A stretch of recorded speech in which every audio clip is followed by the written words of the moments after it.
Welcome to the GT7 battle, where we take the Porsche and we pit it against the Ferrari. So it's Porsche versus Ferrari, and we want to find out which one reigns supreme.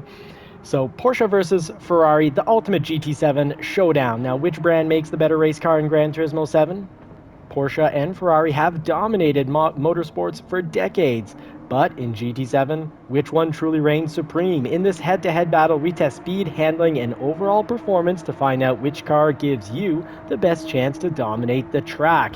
Now let's look at lap times. Which is faster and under what conditions? Handling and performance, which feels better in GT7, and best choice for racing, which one should you use? Don't forget to like, subscribe for more GT7 racing content, and turn bell notification on so you never miss a video. So let's jump in. We're at the Nürburgring. We just tested out the Ferrari 458 Italia, and it was fast. It was quite fast. And we started this race earlier today with zero experience, and we started off in the 911 to learn the track. Let's get started. So if you want to get faster lap times, this is what you should be doing. Go to global ranking, find the car you're in, and find a video. So it has to have that little video sign on the far right. And people are upping the times here. The 911 getting quite far down the list, all the way down to 30. And yeah, we like the YouTuber Tingy or Tidge. So we're gonna watch, we're gonna follow his ghost, load it up.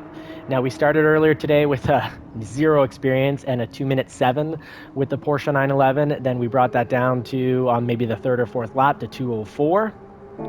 Ghost loaded. And then we dropped down into the Ferrari 458 and got that down to 2 minutes. Now with the added experience, can we do better than 2 minutes with the 911? So let's figure this out. We got to match the pros and cons of each car to a beginner or intermediate driver to see which is better. Now the Porsche 911 has an advantage coming out of corners.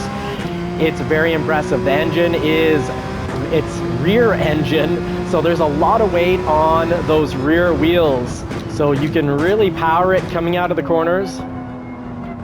But I find you need to know the track a little better. So far with the 458 Italia, not knowing the track doesn't seem to be that problematic because it has really fast braking, light steering, great handling.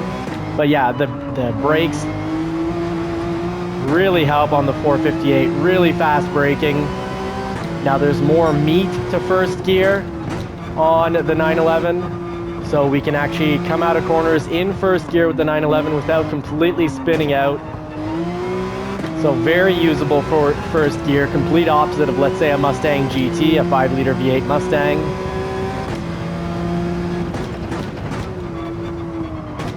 So following a world-class driver right here, trying to learn the track. This is how you can get better and better.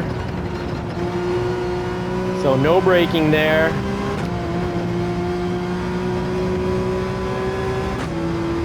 Let's see where the braking point is here. Oh, we braked too late and losing some time. It's better to go in slow and come out fast, and we did not just properly display that there. Little time lost from over revving, but both the Ferrari 458 and the Porsche 911 do like to be revved, and you do need to rev it up quite a bit to get the most out of the car. Use some engine braking to slow down. Didn't quite jump that curb enough, but the 911 does hold quite well through that bumpy section.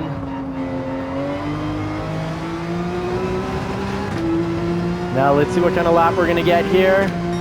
Oh, 2:09, so 0.3 seconds slower, but that's on the first try. We took a break, had lunch. Great turn in, and yeah, you can be right back on the throttle. Very little concern for slide out because all that weight is over the rear wheels. Now the Ferrari 458 is mid-engine and it drives fantastically. The 911 I find takes a little bit more getting used to, but the Ferrari 458 has more curves, more surprise movements, like when you pop the brake and the nose dives to wherever you're pointing the steering wheel. Trying to chase down this world-class driver. Still far, far off that world-class lap time of a 154 something.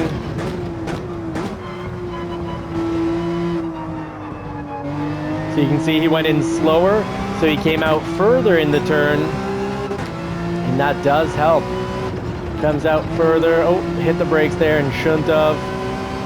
But the 911, so it is very direct. The steering doesn't feel super light the way it does in the 458, but it doesn't feel heavy like in the Mercedes AMG or the Corvette.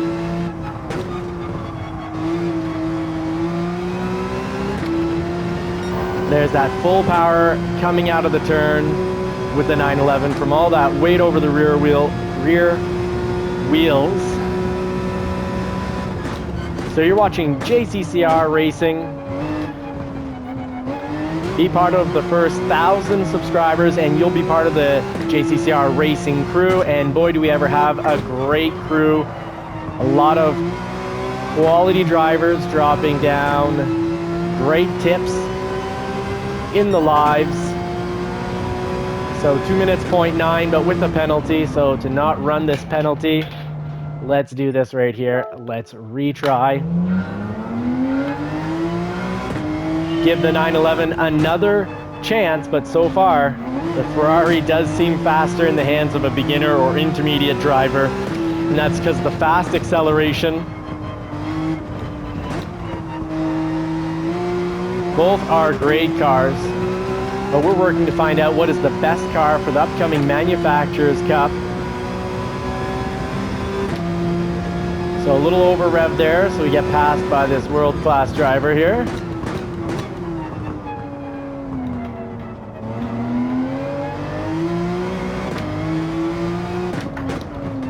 Oh, got distracted by my own ghost, so let's try that again.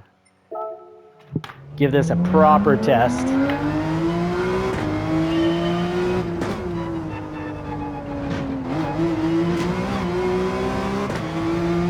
Full throttle on and off those curbs, and while we picked up a penalty, it does test that you can really push the 911 and it will take it. It won't deceive you.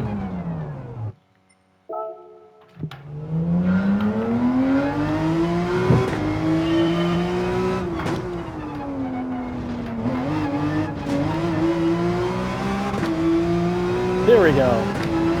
Fast lap. Can we beat out the Ferrari 458, or is the 911 more of an expert vehicle?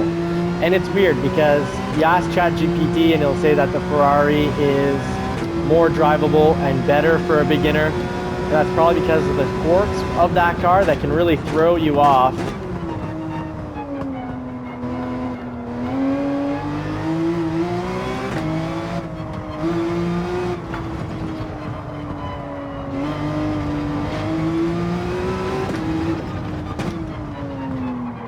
Now the Ghost, the only thing is if you're not right behind it, it's kind of hard to see when they're using the brakes.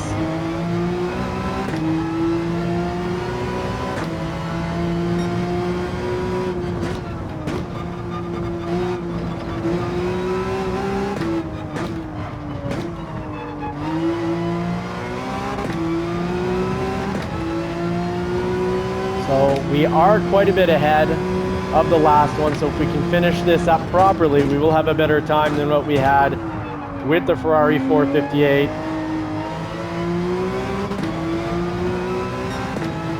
Took that last turn a little slow.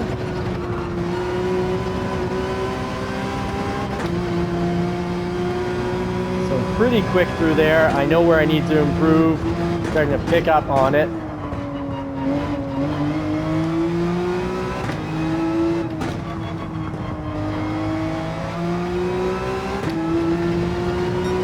So both cars are actually pretty forgiving. I think both make a great choice, but both cars, if you're a beginner and want an even easier car to run, I'd say go with the NSX or the McLaren.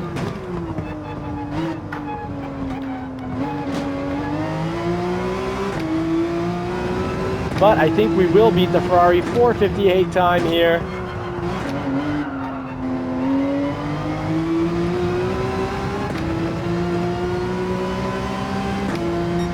Yes, we did beat the Ferrari 458 time, but both times are very similar but very drivable in either car. They do absorb quite a few errors with their fast braking. I'd say the only cars that brake faster are possibly the McLaren 650S or the Honda, NSX. Both I'd say are a better beginner car. But once you start knowing a track, I'd say go with the Ferrari or the Porsche. Both are really excellent choices, and both cars are often near the top of the world class times. You won't be mistaken trying to get better with these cars. They do have some quirks that you got to get used to. Ooh, but controllable slide, the Ferrari, when you lose control, the Ferrari I'd say is a little bit more controllable than the Porsche 911.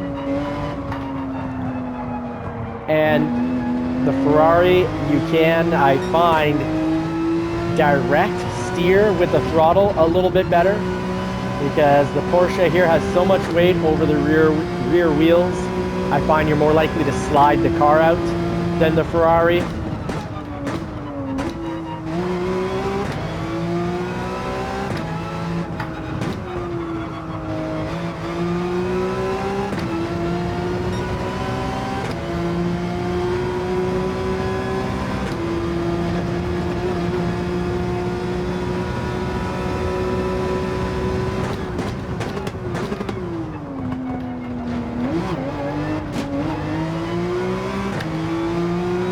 And we're going to get a better time this time.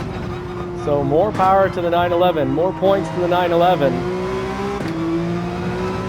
I think we're going to be close to bringing it in under 2 minutes. Nope, we did not. That was surprising. I thought I was ahead of the Ghost, but it was just for that one section. So two great choices, and if you're finding either of these cars hard to drive, here's a tip: get used to them. It's well worth it. So go to assist settings, and you can always put the traction control a little higher. That'll help if you're wanting to learn a new track. It's okay to put the training wheels on, no shame in it at all. You can put on the braking area to help give you a better idea. You can also put the driving line on as well as the markers. And counter steering assist, well, I like to use that online because cars seem to be pushing and shoving a whole lot, and that does help not lose control when people try to spear you into another stratosphere. Now, if you want to watch chaotic, intense online racing with a lot of takeovers or being taken over or completely booted off the track, do catch our lives. Whether you watch them live, those videos, or you watch them after the fact, it's great racing, lots of fun, a bit of clown racing. Really, it's Mario Kart mixed in with, well, twisted metal and sim racing, so you will be entertained. Now, the active stability management, that can really help too if you're having trouble. These cars are worth learning and driving, but if you're really finding them too hard, don't use them so long that you get frustrated that you never play Gran Turismo 7 again or any racing sim. Jump into the NSX, jump into the McLaren, and those cars will really help your performances out. So thank you so much for watching. You've been watching JCCR Racing. Sub and join the crew. Look forward to hearing your comments. Drop a comment. What is your favorite car to use or favorite cars to use? I always like to have one or two, kind of switch back and forth depending on the track. Until next time, I wish you all more cars and more power. Take care, folks. Stay safe.